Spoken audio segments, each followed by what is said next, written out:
James Baldwin said, to be an African American is to be an African without a memory, and to be an American without a privilege, or a victim of slavery. Azọrọ nna nna ya ma ọ nna nna ya azụ ya pụta hụ chimata onwe ya nweta self knowledge ebe ọ madobere akụkọ ya uju ya anya. Mụ na-ekwu, my ancestors are a victim of slave trade, but my generation are a victim of mental slavery. Oh, jọfọ na-ekwu maka onwe otu ị ga-esi kọwara m na ị ga-eji okwu bekee ya eji jide Bright Chimezie pịa ya ihe mgbe ọ sị chinyere ya nye ya pensụl ya, aka ji okwu bekee ya jide m na-asị m subsidi. Ihe Chukwu ji gozie m nje wụrụ mmadụ, ihe m nọ n'elu ya dịka mmadụ, ihe nketa m n'elu ụwa, ewere English jide m ma na-azụ ya oke ọnụ. Fuelu shitere na ihe wee wepụta ya n'ala nna m, eme ya exploit, ewepụta nka wepụta nka ma na-azụ ya oke ọnụ, ewere otu English pịa m. Bright Chimezie ihe gwọpịa ihe na mgbe nke ya na ọ sị ga-enye ya pensụl ya n'asụsụ nna ya, asị ya na ọ na-asụ vernacular na asụsụ nna ya adịghị mma kọndem ya, mana onye China ka na-asụ nke ya, onye India ka na-asụ nke ya.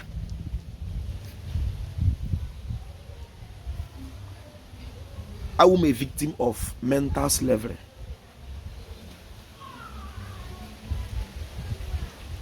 When ndị na-alụrụ anya ọgụ ka akwụsị na ụta m nya ihe a n'oru dịka onye Igbo mgbe mbụ wụ chen n'ụkwụ n'aka, onwe ndị lụrụ ọgụ ya 75 IGBOS ka chụrụ aja si mba anyị wee eze anyị ga-ata ahụhụ na mba onye ọzọ, ikekwe karịkarị eme anyị arụ ugbu a.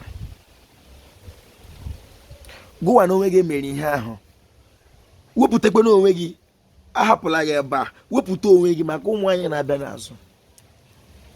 Anyị kọrọcha akọ ndị ọcha ga nwere mgbe ọ ga-eru ụmụ anyị azụ ya wa 15 per liter. Ka anyị kpetekpenụ n'ụwa wee ebe obibi na ọnwụ mgbe anyị nwụchara ka anyị ga-eri ụwa ọma, na anyị edutaghị ndị mmadụ ụwa, anyị nwa bịakwara ụwa ka anyị. O wuru m onye nwere na-ehi na elu mmiri, arụ ụlọ n'elu mmiri. O wuru na o nwere a na-arụtara ya na-agba n'ime ala n'obodo onye ọzọ. O wụ ihe ebubi gị ga-adị maka ụmụ gị na-abịa n'azụ. Anwakwala kwere na ọwụ mgbe ị nwụchara ka ị ga-eri ụwa ọma gị. Ala aka ụdị akụkọ akọ mechere mgbe ị nwụchara a na-ere ihe n'eluigwe ereghe ekele elu.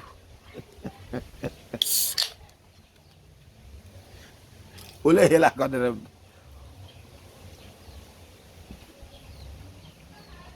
taa bụ afọ ọ ga-afọtara igbe ihe ọma. Ebe ahụ ebe Chukwu nyere anyị ka ọ wụrụ ebe obibi anyị, ihe nketa anyị dịka mmadụ anyị wụlere ụwa.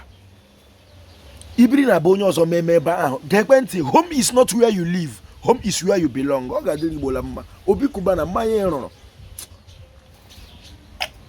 ụjọ fọsịrị mma Igbo mma nụ.